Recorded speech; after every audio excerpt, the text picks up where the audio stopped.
You read the same paragraph 3 times and still don't know what it said. You sat down to do one thing and ended up doing 4 others. You started a task and something pulled you away before 5 minutes passed. This isn't distraction. This is your attention span breaking down. If you feel like this is getting worse, you're not imagining it. Studies tracking sustained attention over the past 2 decades show a consistent downward trend. What used to hold for 20 minutes is now breaking down in under 5 for many people. The window is shrinking fast. Attention isn't a single faculty, it's a network. A coordinated system of brain regions that filters information and holds one stream of thought stable over time. The key region is the prefrontal cortex, responsible for focus, filtering distractions, and sustaining goal-directed behavior. Two systems compete inside that network: goal-directed attention, deliberate, driven by what you choose, and stimulus-driven attention, automatic, triggered by anything novel. Deep work needs the first to dominate. But in a high-stimulation environment, the second fires constantly, interrupting the first every time. This is where video 1 connects directly. An elevated dopamine baseline makes the stimulus-driven system hypersensitive. A phone on a desk, a notification, even the memory of an unread message, all become high-priority triggers. Your brain treats everything as urgent, and urgency is the enemy of sustained focus. Each time you get pulled away, your prefrontal cortex restarts from zero. That restart has a cost: attention residue. Cognitive resources stay attached to the interruption even after you return. Every distraction weakens the next attempt. The window doesn't just shrink, it fragments. Every time you check your phone mid-task or open a new tab before finishing the last, you reinforce a neural pathway. Your brain is literally practicing distraction. The brain becomes what it repeatedly does. You're training your attention span, just in the wrong direction. A degraded attention span shows up in ways most people don't connect to attention. Difficulty finishing books, starting tasks, and abandoning them. Mental exhaustion after short work periods.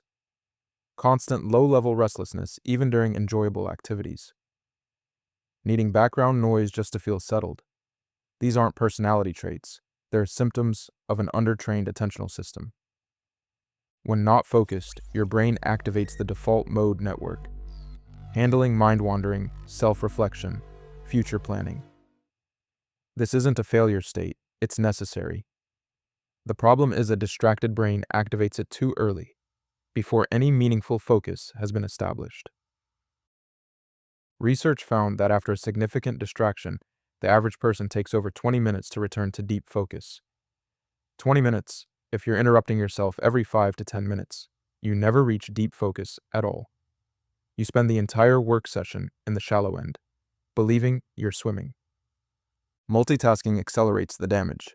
The brain cannot process two complex tasks simultaneously. What you experience as multitasking is rapid task switching. Each switch incurs attention residue. Studies show that frequent multitaskers perform worse on focused tasks than non-multitaskers, even when they're not multitasking at the time. What makes this serious is that it compounds. A weak attention span worsens dopamine dysregulation. You can't sustain focus long enough to feel the reward of completion. Dopamine dysregulation weakens attention. Elevated baselines keep the stimulus system hypersensitive. These two systems form a feedback loop. Without intervention, that loop tightens. Here's the reframe that changes everything. Everything described is a trained state, not a permanent one. Your attention span degraded through repetition. It rebuilds the same way. The neural pathways that strengthened in the wrong direction can be redirected. Not instantly, but measurably, predictably, and faster than you think. Rebuilding attention works like physical training. Apply focused effort, rest, and return. The effort must be slightly beyond your current comfortable threshold, enough to create adaptation without overwhelm. Rest is not laziness, it's consolidation.